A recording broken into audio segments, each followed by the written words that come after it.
Hi மக்களே, 100 ரூபாயில் ஒரு சிட்டிக்கும் போயிட்டு சர்வை பண்ணுவது எப்படி அப்படின்ட்டு நம்ம ஒரு சீரீஸ் பண்ண போகிறோம். இப்போ எங்கே இருக்கிறோம்னு பார்த்தீங்கன்னா மெரினா பீச்சில் இருக்கிறோம். ஸோ காலையில் வந்து இட்லி தோசை தான் சாப்பிடணும்னு இல்லை, ஃப்ரூட்ஸ் கூட சாப்பிட்லாம். ஸோ நாங்கள் வந்து இப்போது ஃப்ரூட்ஸை சாப்பிட்டுக்கிறோம். ஸோ காலையில் பிரேக்ஃபாஸ்ட் முடிக்க போகிறோம். முடிச்சுட்டு ஆமாம். ஸோ வந்து 100 ரூபாவில் 20 ரூபா காலி ஆகிடுச்சு. ஸோ 80 ரூபா இருக்குது.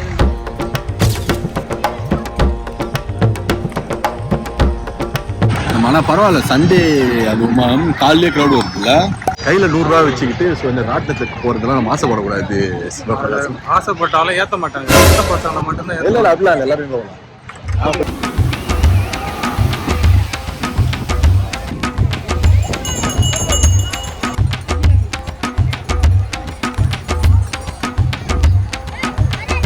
மதியம் சாப்பிட போகிறோம். சுந்தரி அக்கா கடை அது மாதிரிலாம் இந்த லைன்லேயே வந்து ஸ்டார்டிங்லேயே சில கடைகள்லாம் இருக்கும். அங்கே தான் வந்து கொஞ்சம் சீப்பாக இருக்கும். நல்லா இருக்குமா, ஹைஜீனிக்காக இருக்காது. இது வந்து அப்படியே வந்து கையில் க்ளவுஸ் போட்டு ஹைட்டகாக செய்கிறாங்க. நம்ம இதுமாரிலாம் வந்துட்டா வந்து ஹைஜீன்லாம் பார்க்கக்கூடாது மக்களே. இங்கே எவ்வளோலாம் அதிகபட்சம் 60 ரூபான்னு நினைக்கிறேன். சாப்பாடு மட்டும் 60 ரூபாவோ 50 ரூபான்னு நினைக்கிறேன். எவ்வளோ சொல்கிறாங்கன்னு பார்க்கலாம்.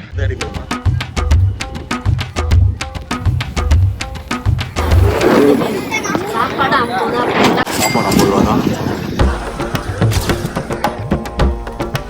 2 சாப்பாடுக்கா. சிக்கனா மீன் குழம்பு. எனக்கு மீன் குழம்பு வாங்கிக்கலாம். மீன் குழம்புக்கா.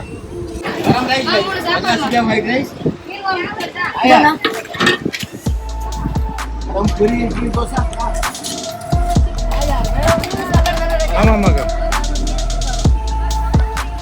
50 ரூபாய்க்கு சாப்பாடு ஒரு மீனோட வச்சு ஊற்றுக்கிறாங்க. நல்ல வேலை, பெரிய மனசு போடுது பாருங்க. நீங்கள் எப்படி இருந்தாலும் நல்லா இருக்குன்னு தான் சொல்லுவேன். கட்டினப்பாக்கம் சைட்லாம் கொஞ்சம் நல்லாவே இருக்கும். கொஞ்சம் திக்காக இருக்கும், கொஞ்சம் தண்ணியாக. ஓகே, பசி சாப்பிடலாம். சென்னைக்கு வந்தால் இங்கன்னா பீச்சுக்கு வந்தீங்கன்னா மட்டும்தான் மீன் குழம்புக்கு கோஸ் பொரியல் வச்சு சாப்பிட முடியும். கறி குழம்பு நல்லா பீஸ்னா அந்த பீஸ்லாம் எடுத்துட்டு எலும்பு மட்டும் போட்டு வச்சுருக்காங்க.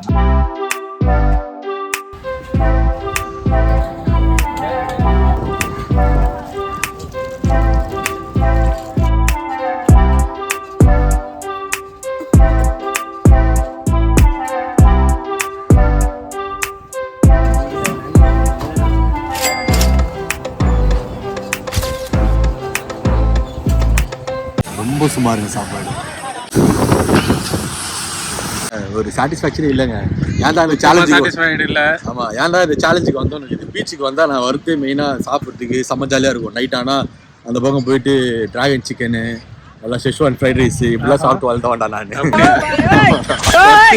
பிளான் என்ன தெரியுமாங்க, இதே சும்மா நடந்துட்டு இருக்க போகிறோம். வெயில் அடிக்கிறப்பா அது சும்மா இதுமாரி ஒரு தேடலாக இருக்கிறது. நம்ம எக்ஸ்ப்ளோர் பண்ணுறோம். சீப்பாக ஏதாச்சும் கிடச்சதுன்னா வாங்கி சாப்பிடுவோம். இன்னும் நம்ம கையில் வந்து 30 ரூபா இருக்குது.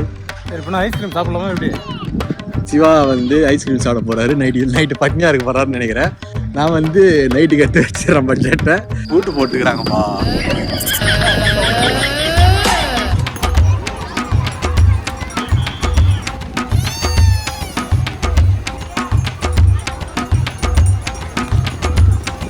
பீச் வரணும்னா தயவுசெய்து சண்டேல வராதிங்க. கேப் போட்டு வாங்க, வெயில் வேறு அடிக்குது. ஆமாம், அது ஒன்று. சண்டேல வராதிங்க. கச்சன்னு இருக்குதுங்க. Oh, this is Marina beach. Marina beach மாதிரி என் காதல் எதுவும் தப்பா. கலைஞர் நினைவிடம், அண்ணா நினைவிடம், ஜெயலலிதா.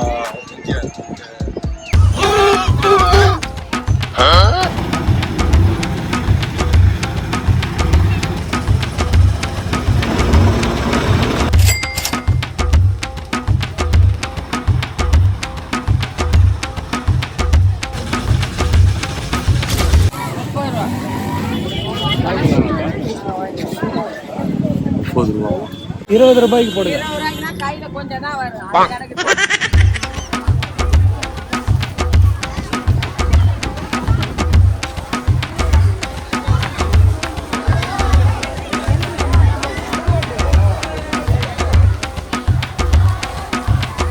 வெயில வந்து நூலாக இருக்கிறோம். இப்போ தான் உள்ளே போய் ஏசி காற்று வாங்க போகிறாங்க. அம்மா அருங்காட்சியகம் அது உள்ளே போயிட்டு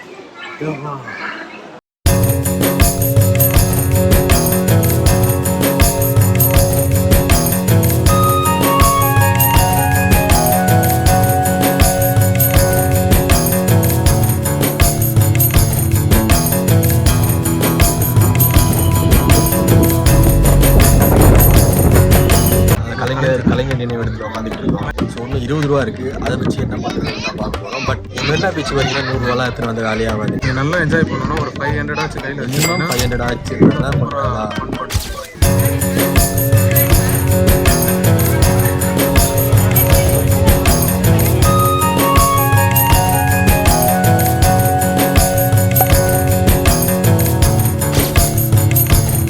மறுபடியும் பீச் உள்ள போகிறோம். நல்லாயிருக்கும். இந்த மாதிரி ஈவினிங் டைமில் பீச்சை பார்க்கறதுக்கே கொடுத்து வச்சிருக்கோம். இதில் இந்த 100 ரூபா வச்சு நம்ம அடுத்த ட்ரிப்புக்கு பெங்களூர் போகலாம், இல்லை வேற எங்கேயா போகலாம்க்கா? இல்லைன்னா இப்படி வச்சுக்கலாமா நம்ம கான்செப்ட்? அடுத்த ட்ரிப்புக்கு ஒரு 100 ரூபா வச்சிருப்போம்ல, அதுல இருந்து கடன் வாங்கி இப்போ வந்து ஃபர்ஸ்ட் வீடியோ இப்படி போடுறோம். கூடிய சீக்கிரம் வந்து நம்ம பீச்சில் வந்து 1 லட்ச ரூபா செலவு பண்ணுறது அப்படின்றதும் போடுவோம். என்னடா புதுசாக இருக்குது, 1 லட்ச ரூபா எப்படிடா? ஆமாம், இந்த வீடியோ போடுவோம். குதிரை வாங்கி குதிரை ஓட்ட போறியா? கிடையாது, 1 லட்ச ரூபாய்க்கு அது செலவு இருக்கு.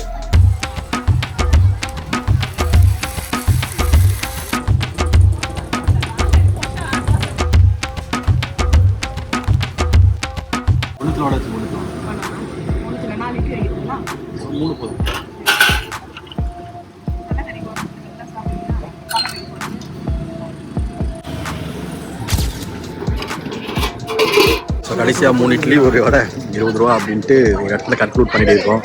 ஸோ எங்கள் சேலஞ்சை நாங்கள் சக்ஸஸ் பண்ணிட்டோம். இது எங்கன்னு பார்த்தீங்கன்னா நம்ம இந்த பட்டணப்பாக்கம் அந்த பீச் தாண்டான ஒரு கோயில் வரும், தெரிஞ்சவங்களுக்கு தெரியும். அதுக்கு ஆப்போசிட்டில் நல்லா இருக்குது, சூப்பராக இருக்குது. ஆக்சுவலாக காலையில் சாப்பிட்டதுல இதுதான் கொஞ்சம் ஒர்த்தாக இருக்குது.